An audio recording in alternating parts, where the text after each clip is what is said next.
नमस्कार भाई। आप लोग को जैसा पता है कि यूपी पुलिस का एडमिट कार्ड आ चुका है।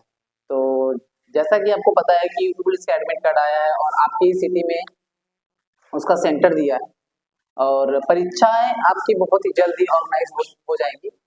तो पहली बात तो आपसे ये कहेंगे कि अल्फाटेक आपका परिवार, अपना परिवार समझ के इसमें जुड़िए और हमारी वीडियो को ज्यादा से ज्यादा सपोर्ट करिए। आपके प्यार के बिना हम आगे नहीं बढ़ सकते। तो आज मैं आप लोग के लिए लेकर आया हूँ करंट अफेयर, संविधान, इतिहास, भूगोल और भी जितनी इंपॉर्टेंट टॉपिकें होती हैं उनसे क्वेश्चंस। और इन क्वेश्चन को पढ़ने के बाद आपको लगेगा कि हाँ बिल्कुल ये हमारे एग्जाम के लिए इतना इंपॉर्टेंट है कि बिना पढ़े अगर हम इसको जाएंगे तो ये हमारे लिए अधूरा कुछ चलता रहेगा। तो बिना देर किए हम क्वेश्चन को शुरू करते हैं और हमारा पहला क्वेश्चन ये संविधान के राष्ट्रपति से। और आप लोग से एक और रिक्वेस्ट करना चाहता हूं कि इस चैनल को जितना ज्यादा सपोर्ट करेंगे उतना ही ज्यादा आप लोग का प्यार हमारे साथ बना रहेगा। चलते हैं क्वेश्चन की तरफ। पहली टॉपिक है क्या हमारा राष्ट्रपति। आप लोग एग्जाम में जाइएगा तो बिना राष्ट्रपति पढ़े कभी मत जाइएगा। कोई भी ऐसा एग्जाम नहीं होता जिसमें राष्ट्रपति से क्वेश्चन ना आए। तो पहला क्वेश्चन ही आ गया राष्ट्रपति से कि राष्ट्रपति पर महाभियोग चलाया जाता है किस अनुच्छेद के तहत। इसमें चार अनुच्छेद दिए हैं, चारों अनुच्छेद की बात करेंगे। अनुच्छेद पहला, अनुच्छेद 61। अनुच्छेद 61 में क्या कहा गया है? राष्ट्रपति पर महाअभियोग लगाया जाएगा। राष्ट्रपति पर महाअभियोग लगाया जाएगा। पहली बात, महाअभियोग संविधान में किस देश से लिया गया है? अमेरिका से लिया गया। अनुच्छेद संख्या दूसरा है, इसका संबंध है प्रधानमंत्री एवं उसके मंत्रिमंडल से। ठीक। दूसरा है अनुच्छेद 76, ये क्या है? भारत का महान्यायवादी, भारत का न्यायवादी अनुच्छेद संख्या 76 में। सबसे ज्यादा मोस्ट इंपॉर्टेंट पूछा जाता है अनुच्छेद संख्या 85। ये बहुत ज्यादा पूछा जाता है, घुमा के क्वेश्चन पूछता है कि राष्ट्रपति किस अनुच्छेद के तहत लोकसभा को भंग कर सकता है? अनुच्छेद संख्या 85। चारों अनुच्छेद अपने दिमाग में बनाए रखिएगा क्योंकि ये राष्ट्रपति से क्वेश्चन खूब पूछे जाते हैं। चलते हैं संविधान के किस अनुच्छेद में। अगला क्वेश्चन है संविधान के किस अनुच्छेद में उपराष्ट्रपति का प्रावधान है? ठीक है, इस क्वेश्चन के तहत भी हम लोग 3-4 अनुच्छेद को देखेंगे। कैसे देखेंगे, थोड़ा ध्यान से देखिएगा।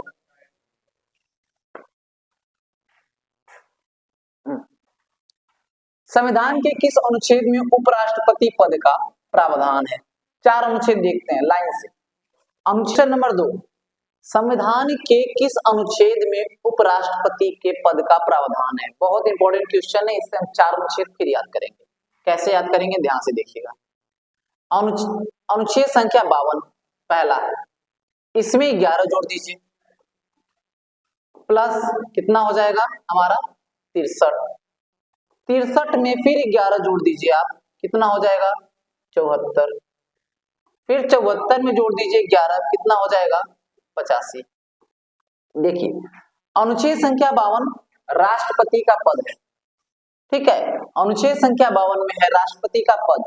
अनुच्छेद संख्या 63 में है आपका, अनुच्छेद संख्या 63 में है उपराष्ट्रपति का पद। अनुच्छेद संख्या 74 में है कि राष्ट्रपति अपने कार्यपालिका के लिए एक पद को चुनेगा जिसमें प्रधानमंत्री का वर्णन है। फिर हम बात करेंगे अनुच्छेद संख्या 85 और अनुच्छेद संख्या 85 में है लोकसभा को राष्ट्रपति भंग करने की शक्ति। चलिए अगले क्वेश्चन की तरफ चलते हैं। हमारा अगला क्वेश्चन है, बहुत इंपॉर्टेंट क्वेश्चन है और ये ऐसा क्वेश्चन है कि ज्यादातर लोग इसको देख के कंफ्यूज हो जाएंगे। ठीक है दोस्तों, तो पहला क्वेश्चन ही क्या है हमारा? दीन बंधु। इसका आंसर आप लोग कमेंट बॉक्स में जरूर दीजिएगा। दीन बंधु के नाम से कौन विख्यात है? इसका आंसर पहले आप लोग दीजिए। ठीक है, आपके ऑप्शन है जीएस खरपड़े, आचार्य नरेंद्र देव, चित्तरंजन दास या सीएफ एंड्रयूज। मुझे पता है कि मैक्सिमम बच्चे इस क्वेश्चन में डिस्टर्ब होंगे और एग्जामिनर ये क्वेश्चन इसीलिए उठा के देगा कि सभी लोग इसका आंसर चित्तरंजन दास मारेंगे, लेकिन चित्तरंजन दास इसका आंसर गलत है। इसका सही आंसर है सीएफ एंड्रयूज। अब मैं बताता हूं इसका आंसर गलत क्यों है।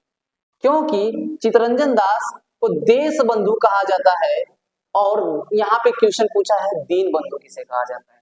बहुत माइनर सा डिफरेंस है, इसकी वजह से बच्चे चित्तरंजन दास की तरफ जाएंगे और इसका सही आंसर हो जाएगा सीएफ एंड्रयूज। तो इस माइनर सी गलती के लिए आप लोग अवेयर रहिएगा। एग्जामिनर इस क्वेश्चन को अगर आपको देगा, आपको इस बात का ध्यान देना है कि यहाँ दीन बंधु लिखा है या देश बंधु लिखा है। अगर देश बंधु होगा आप कहेंगे चित्तरंजन दास, और अगर दीन बंधु कहा तो आप कहेंगे CF एंड्रयूज। बहुत इंपॉर्टेंट क्वेश्चन है। चित्तरंजन दास को क्यों जाना जाता है? चित्तरंजन दास को जाना जाता है 1923 में इन्होंने किसकी स्थापना कर दी थी? तो स्वराज पार्टी की स्थापना कर दी थी। किसकी स्थापना की थी? स्वराज पार्टी की स्थापना की थी। और किसके साथ मिलकर की थी? तो मोतीलाल नेहरू के साथ। मोतीलाल नेहरू, नेहरू जी के पिताजी थे मोतीलाल नेहरू, इनके साथ मिलकर इन्होंने क्या किया था? स्वराज पार्टी की स्थापना की थी। चलिए अगले क्वेश्चन पे चलते हैं। अगला क्वेश्चन ये हमारा सूची वाला क्वेश्चन है, ठीक है दोस्तों। ये इतना इंपॉर्टेंट होता है, एग्जामिनर जब इसको उठाता है तो वो जानता है कि बच्चे हमारा है सूची 1 को सूची 2 से मिलाइए कूट के माध्यम से। ये एग्जाम ओरिएंटेड क्वेश्चन होते हैं, एग्जामिनर इसको इसलिए देता है कि बहुत सारे बच्चे क्वेश्चंस को रट के आ जाते हैं, तो आपको रटना नहीं है, इसको समझना है। इसमें दी है चौथी अनुसूची दूसरी भाषा राजभाषा जनजातीय क्षेत्र, ठीक है। चौथी अनुसूची किससे संबंधित है? चौथी अनुसूची किससे संबंधित है? ये क्वेश्चन थोड़ा सा अजीब, ये क्वेश्चन थोड़ा आ गया, इस क्वेश्चन में थोड़ा सा मिसप्रिंट हो गया है, तो अगले क्वेश्चन पे चलते हैं। थोड़ा सा इसमें मिसप्रिंट हो गया, भूमि सुधार इधर होना चाहिए था और ये चतुरांश इधर होना चाहिए था। फिर भी हम देखते हैं, हम लोग क्वेश्चन को बता देते हैं। भाषा, भाषा किस अनुसूची से संबंधित है? तो ये 8वीं अनुसूची संबंधित है। राज्यसभा का संबंध चौथी अनुसूची से, किधर दिया है? यहाँ पे दे दिया, देखिए यही मिस्टेक हो गई है, इसको देना चाहिए था इस साइड में। भूमि सुधार का संबंध किस अनुच्छेद से है? तो भूमि सुधार का अनुच्छेद है अनुच्छेद संख्या 9, तो ये यहाँ पे दिया है। तो हमको देखना है कि D का 1 किस में दिया है, तो D का 1 इसमें दिया है, ठीक। और क्या भाषा दूसरा किस में दिया है? भाषा हमारी है 8वीं अनुसूची C, तो C का 2 किस में दिया है? D का 1 C का 2 केवल एक ही ऑप्शन में दिया है, और ये ऑप्शन नंबर C है, और ये ऑप्शन नंबर C सही होगा, ठीक है। अगले क्वेश्चन की तरफ चलते हैं। अगला क्वेश्चन है हमारा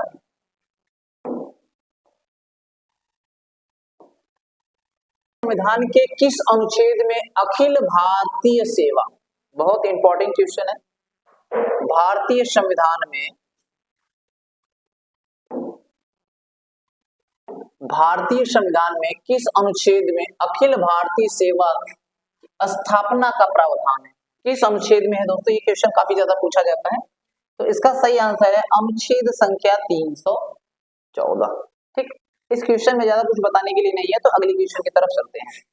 अगला क्वेश्चन क्या है हमारा?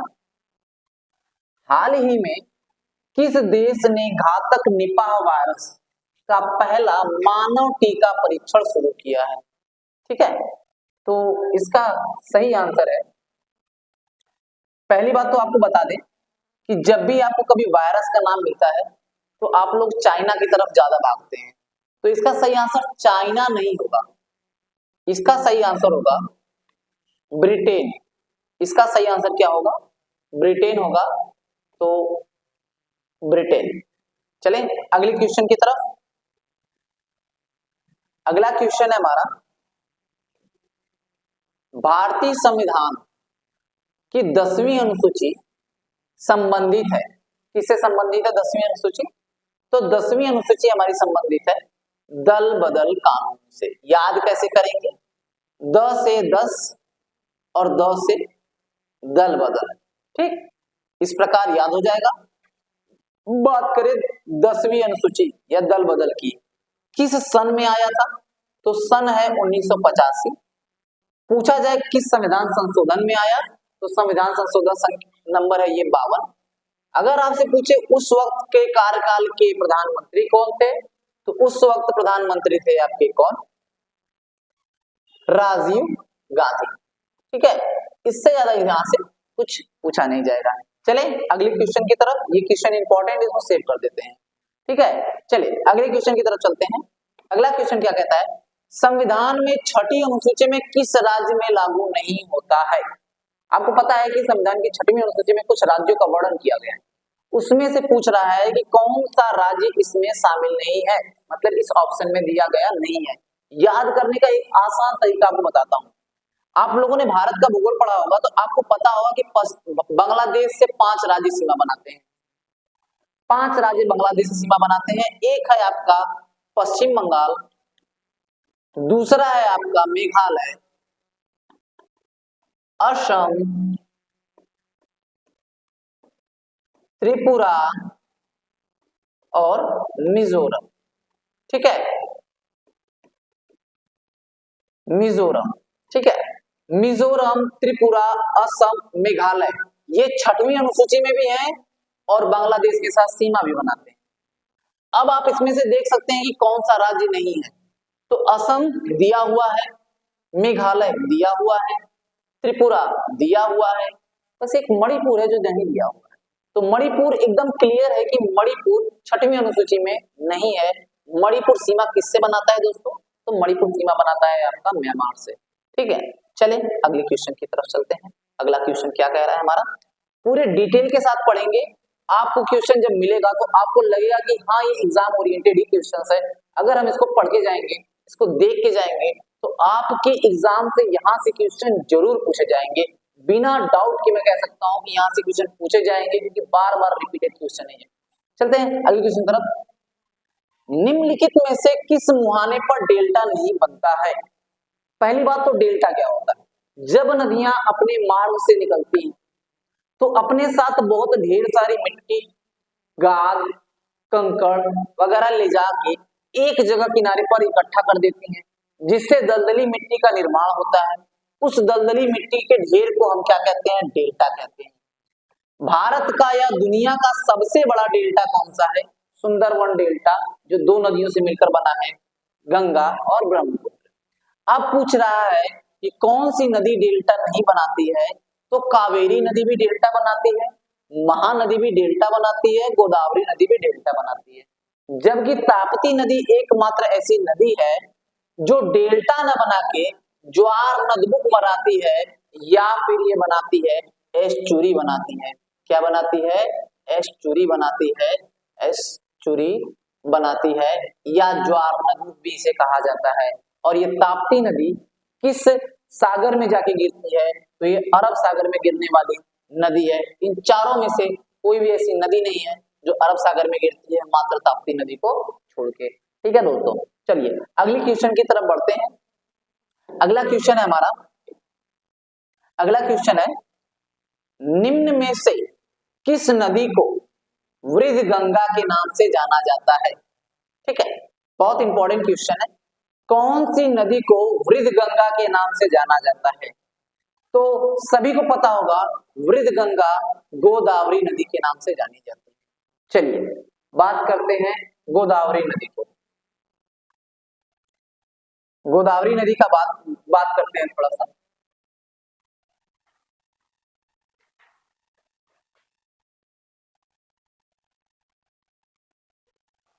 गोदावरी नदी, गोदावरी नदी को वृद्ध गंगा के नाम से जाना जाता है। और गोदावरी नदी का उद्गम स्थल कहाँ है? सबसे पहले उद्गम स्थल पूछता है। ठीक है, गोदावरी नदी का उद्गम स्थल महाराष्ट्र के नासिक। कहां पे? महाराष्ट्र के नासिक के त्रयंबकेश्वर, त्रयंबकेश्वर, त्रयंबकेश्वर में है। यहां से गोदावरी नदी निकलती है। इसे दक्षिण की गंगा भी कहा जाता है। क्या कहा जाता है? दक्षिण की गंगा को पूछा जाता है ये क्वेश्चन एग्जाम में। दक्षिण की गंगा वृद्ध गंगा के नाम से जानी जाती है। ठीक है, चलें अगले क्वेश्चन की तरफ। हाँ, दक्षिण भारत की सबसे बड़ी नदी भी इसे ही कहा जाता है। दक्षिण भारत की सबसे बड़ी नदी गोदावरी नदी ही है। चलें अगले क्वेश्चन की तरफ चलें।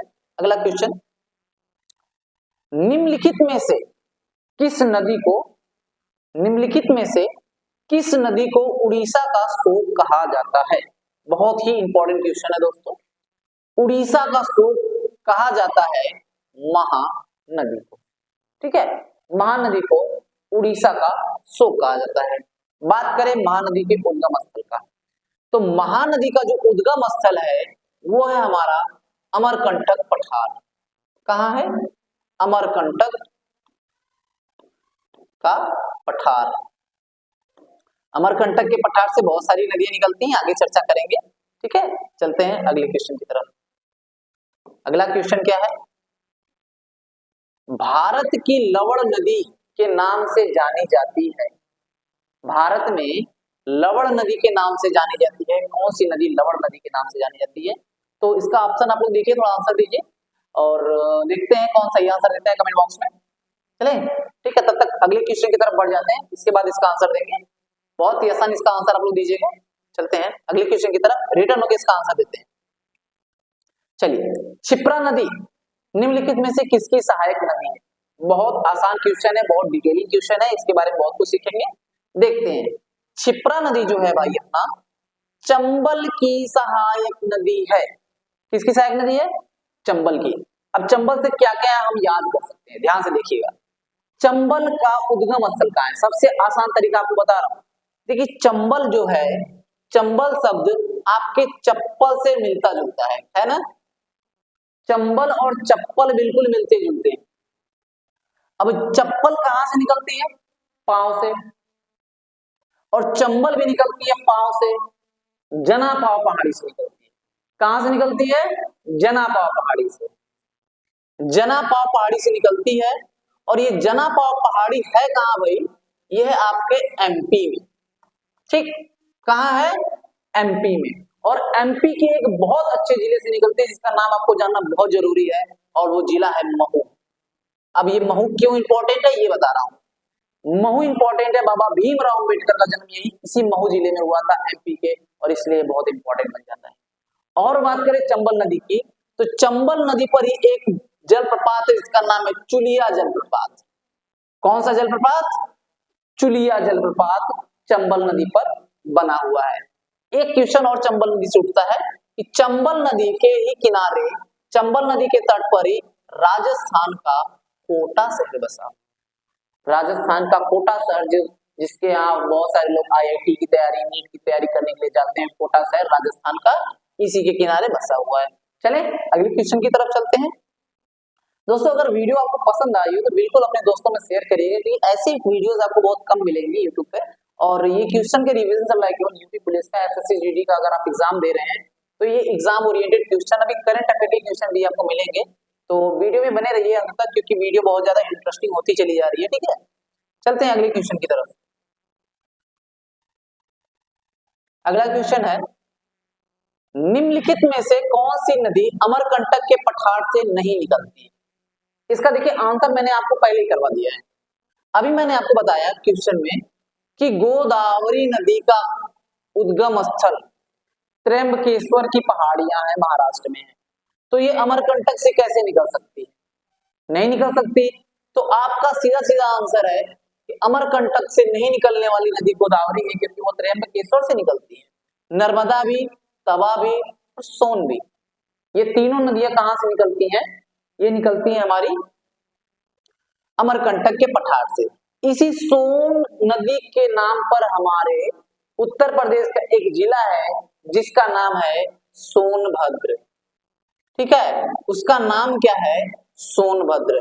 और आप जा रहे हैं यूपी पुलिस का एग्जाम देने के लिए, इसलिए मैं आपको एक इंपॉर्टेंट क्वेश्चन सोनभद्र के बारे में बताता हूं, इसको ध्यान में रखिएगा। सोनभद्र जो जिला है बाबू, वो केवल एकमात्र पूरे भारत का ऐसा जिला है जो 4 राज्यों से सीमा बनाता है। 1 2 नहीं, केवल 4 राज्यों से। कौन कौन से राज्य हैं थोड़ा सा देखते हैं। पहले ये बनाता है एमपी से। किससे बनाता है? एमपी से। और फिर ये बनाता है छत्तीसगढ़ से। ठीक, थोड़ा शॉर्टकट यूज कर रहा हूं, ठीक है, क्योंकि लिखने में टाइम जाता है। एमपी, छत्तीसगढ़। और किससे बनाता है? बिहार से। और किससे बनाता है? झारखंड से। ठीक है, तो ये याद रखिएगा, क्योंकि अच्छा एक क्वेश्चन और पूछा जाता है, उत्तर प्रदेश में सबसे अधिक जनजातियां कहाँ रहती हैं? तो इसका आंसर आप मारना है क्या? सोनभद्र। और आपसे क्वेश्चन पूछेगा उत्तर प्रदेश का सबसे दक्षिणी जिला कौन सा है? तो भी आपको आंसर क्या मारना है? सोनभद्र ही मारना है। ठीक है, तो चलें अगले क्वेश्चन की तरफ चलते हैं। अगला क्वेश्चन क्या कह रहा है? निम्नलिखित में से कौन सी नदी ज्वार नदमुख बनाती है?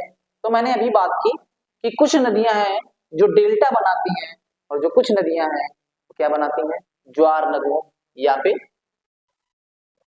एस्चुरी बनाती हैं। ठीक है, तो गंगा और ब्रह्मपुत्र जो नदियां हैं वो बनाती हैं हमारा क्या, डेल्टा।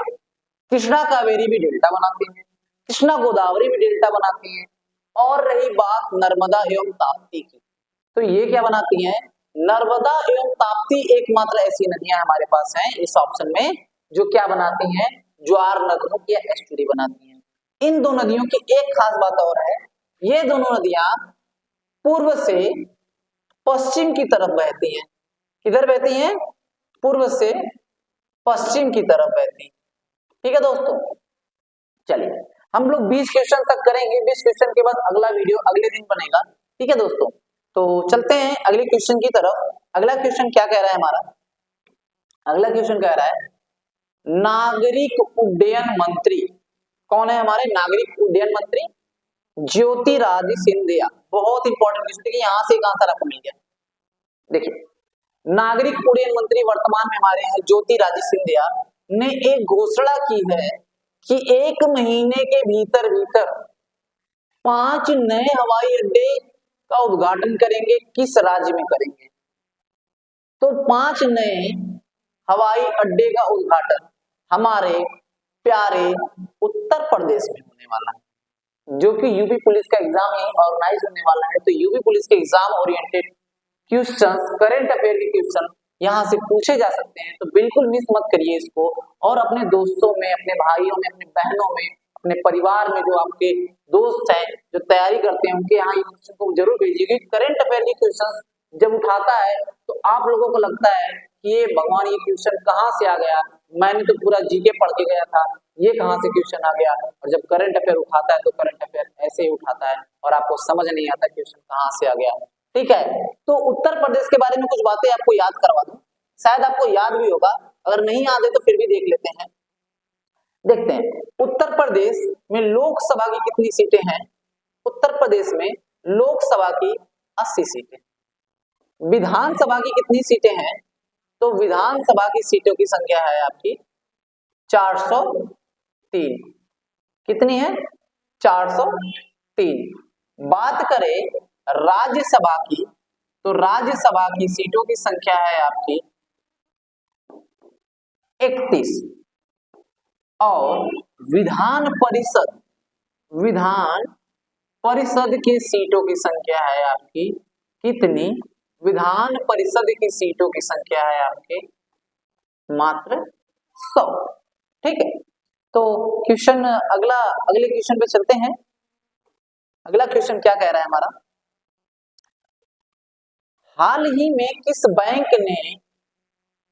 बैंक ने सम्मान में रुपे क्रेडिट कार्ड लॉन्च किया है। बहुत इंपॉर्टेंट क्वेश्चन है। इंडसइंड बैंक किसने लॉन्च किया है, इंडसइंड बैंक ने लॉन्च किया है। ये हमारे करंट अफेयर का क्वेश्चन है। और चलते हैं अगले क्वेश्चन की तरफ। अगला क्वेश्चन क्या कह रहा है, माननीय मोदी जी ने राष्ट्रीय युवा महोत्सव का उद्घाटन किस शहर में किया है। सही आंसर आपका है वाराणसी। बात करें युवा महोत्सव या युवा दिवस, हाल ही में हमने युवा दिवस मनाया भी है। युवा दिवस मनाया, कब मनाया हमने युवा दिवस, तो जल्द ही 12 जनवरी को हमने क्या मनाया, युवा दिवस मनाया। और युवा दिवस 12 जनवरी को साथ मनाते मनाते हमको ये याद रखना है कि ये किसके जन्म दिवस के रूप में मनाया गया, तो विवेकानंद के जन्म दिवस के रूप में हम क्या मनाते हैं, राष्ट्रीय युवा दिवस मनाते हैं। चलते हैं अगले क्वेश्चन की तरफ। अगला क्वेश्चन क्या है, अगला हमारा क्वेश्चन है डार्क स्काई पार्क का खिताब किसने जीता है। डार्क स्काई पार्क का खिताब कौन जीता है। अच्छा, आप यूपी पुलिस का जब एग्जाम देने जा रहे हैं तो आप अभ्यारण से क्वेश्चन पढ़ के जरूर जाइएगा, क्योंकि अगर आप यहाँ से क्वेश्चन नहीं पढ़ेंगे तो यहाँ से हर एग्जाम में 1 या 2 क्वेश्चन जरूर पूछे जाते हैं। और जब आप इसको पढ़ के जाएंगे तो आपको थोड़ा कॉन्फिडेंस मिलेगा और आपका एग्जाम बहुत अच्छा होगा। मैं आशा करता हूँ सभी लोगों का एग्जाम बहुत ही ज्यादा अच्छा हो, और तैयारी आप लोग की बहुत अच्छी हो चुकी होगी। बस हम यहाँ पे रिवीजन क्लासेस ले रहे हैं और रिवीजन क्लास ऐसी ली जाए जैसे कि आपको लगे कि जैसे हमारा एग्जाम है, और एग्जाम ही समझ के आप इस क्वेश्चन को सॉल्व करिए, क्योंकि जब आप ऐसे 4-5 क्वेश्चन भी वीडियो भी आप देख लेंगे तो आपका मनोबल बिल्कुल हाई हो जाएगा कि हाँ मेरे करंट अफेयर के क्वेश्चन भी अब सही हो रहे हैं, लगता है कि हमारे करंट अफेयर के क्वेश्चन में अब इजाफा हो रहा है। और यही करंट अफेयर अगर आपके एग्जाम में आ गए तो सोने पे सुहागा हो जाएगा। चलते हैं अगले क्वेश्चन पे। डार्क स्काई पार्क का खिताब किस टाइगर रिजर्व ने जीता है? तो इसका सही आंसर होगा दोस्तों पेंच टाइगर रिजर्व। पेंच टाइगर रिजर्व किस जगह पर है? तो ये है हमारा महाराष्ट्र। कहां पे है दोस्तों? महाराष्ट्र में है पेंच टाइगर रिजर्व। बात करें कान्हा टाइगर रिजर्व की, तो कान्हा टाइगर रिजर्व हमारा पड़ता है एमपी में। मानस टाइगर रिजर्व कहां पड़ता है? असम में पड़ता है। और अगर बात करें रणथंभौर टाइगर रिजर्व, तो ये कहां पड़ता है आपका? रणथंभौर से और र से राजस्थान। ठीक है, और ये क्वेश्चन आपके हो गए टोटल 19। और चलते हैं अपने अंतिम क्वेश्चन पर, और हमारा अंतिम क्वेश्चन है भारत में दुनिया में अपना पहला ब्लैक टाइगर सफारी की घोषणा की है, वह कहां है? ठीक है, निम्नलिखित में से किस राज्य ने ब्लैक टाइगर सफारी की घोषणा की है, वह कौन सा राज्य है? तो वह राज्य है आपका उड़ीसा। उड़ीसा एक ऐसा राज्य जिनके मुख्यमंत्री हैं माननीय नवीन पटनायक जी। कौन है? नवीन पटनायक जी। नवीन पटनायक यहाँ के क्या है? सीएम है। बात कर ले अगर यहाँ के गवर्नर की, तो यहाँ के गवर्नर हैं आपके गणेशी लाल। तो दोस्तों आज के वीडियो में मैं आपके लिए क्वेश्चन तो बहुत लाया हूँ, लेकिन मेरे पास समय का थोड़ा कमी है, जिसकी वजह से मुझे आज कहीं जाना पड़ रहा है। कल मैं आपको इसी वीडियो में अगले क्वेश्चन के साथ रखूंगा, और बस आज मैं आपसे विदा लेना चाहता हूँ। धन्यवाद।